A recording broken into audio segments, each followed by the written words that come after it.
In tonight's Technology Insider, public debates over Apple, electric cars, and the privacy of your cable box.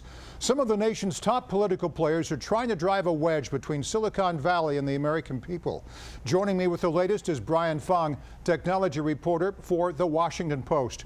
Brian, let's start with GOP frontrunner Donald Trump. On Friday, he called for a boycott of Apple over the company's battle with the FBI.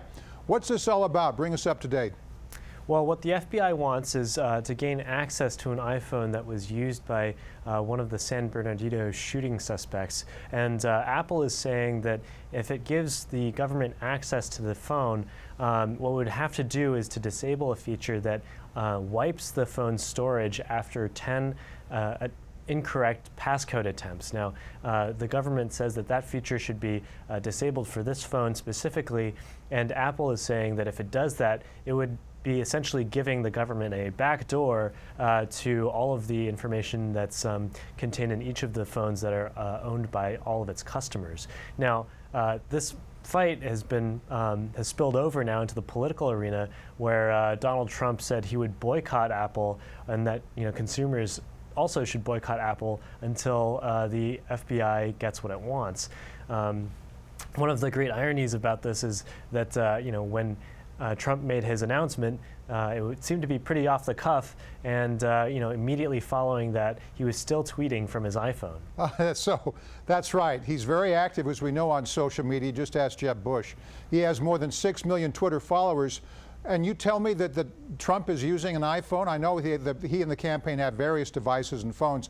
It's kind of hypocritical and ironic, don't you think?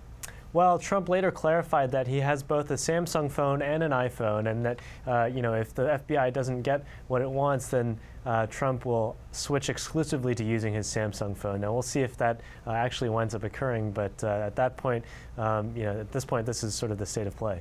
Now, meanwhile, there's a brewing battle between Tesla CEO Elon Musk and the billionaire Koch brothers. Tell us more about that. Well, so last week, the Huffington Post came out with a report saying that the Koch brothers are about to launch an attack on electric vehicles and trying to promote fossil fuels. Tesla's Elon Musk responded in a tweet simply saying sigh, and then a link to the Huffington Post article. And then he followed that up with a tweet saying that the fossil fuel industry has been the beneficiary of government subsidies as well, which is primarily what this Koch plan to defeat electric vehicles is all aimed at targeting.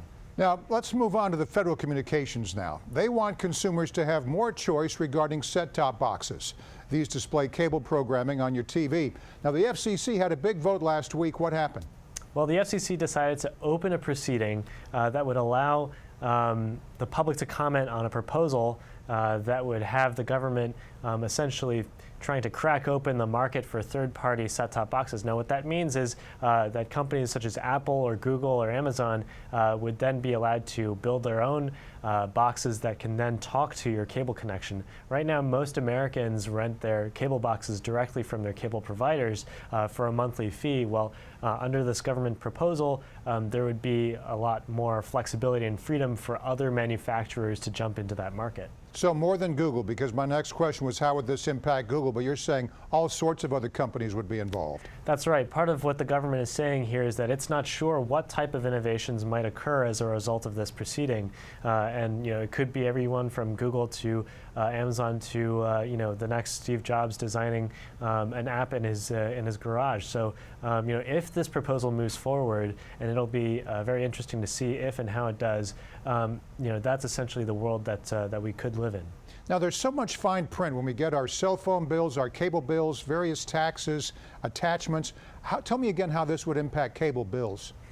Well, according to the government, this new competition that comes about from more manufacturers entering the market could drive down prices for set-top boxes. And ultimately, if you're not renting a set-top box from your cable company, but instead, having bought a cable box from another company, then that could theoretically lower the cost of your monthly cable bill. On the other hand, the industry says that even though that money is not going toward your cable provider, that's still money that you have to pay in order to watch TV. So that's one of the big fights happening right now in Washington with the cable industry going up against the federal government. Well, Brian, there's a lot to keep track of in the next couple of weeks. Apple, the FBI, cable boxes, anything else on the horizon that we haven't touched on? Well, everything keeps kicking up on driverless cars as driverless cars become more mainstream and more research gets being done on those. You can expect a lot more news to happen on that front. We'll see you next time. Brian Fung, technology reporter at The Washington Post. Thanks, Brian. My pleasure.